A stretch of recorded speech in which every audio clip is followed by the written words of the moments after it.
people ask me what I do, and I say I'm sign painter, they kind of think I just like roll out billboards or beams or something, you know? So I always kind of like explain a little more and tell them, you know, this is an old craft going back hundreds of years, you know? So it makes it look like it has some character and age, and it was like handmade, which I fell in love with.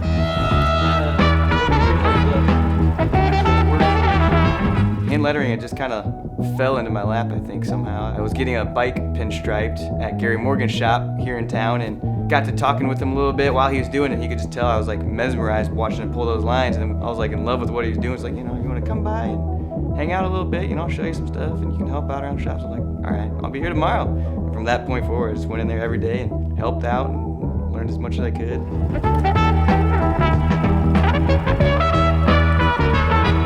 And then I learned another guy's name, Dave Dole, who I learned a lot of sign painter lettering. And then I went to barber school, still trying to figure out what I want to do for a living.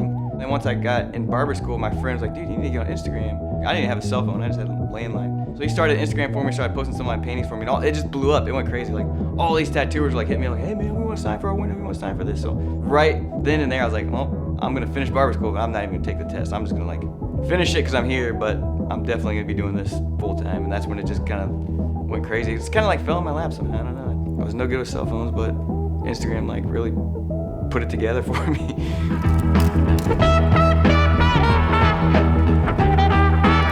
I draw a lot of inspiration from traditional tattoo work and designs because I do a lot of tattoo shops, you know, and it just has so much more life to it, you know, and it literally has more life to it because it lasts so much longer. And even when it starts to chip and nick and ding up, like when you see those old barber shops in small towns, you know, the windows are like halfway reading barbershop. Oh, this dude knows what he's doing. He's been there for a long time. That sign says this dude's established, you know? So I think that's like half the charm of sign painting because it's only gonna get cooler as it weathers and ages.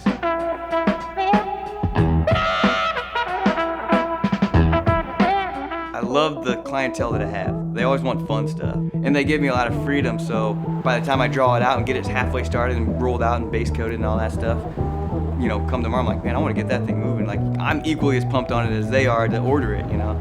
And sign painting is like, you know, it's fun. I really enjoy it. Like, when I'm not sign painting, I wish I was sign painting, you know? It's like a hobby that you can pay all your bills with, which is weird.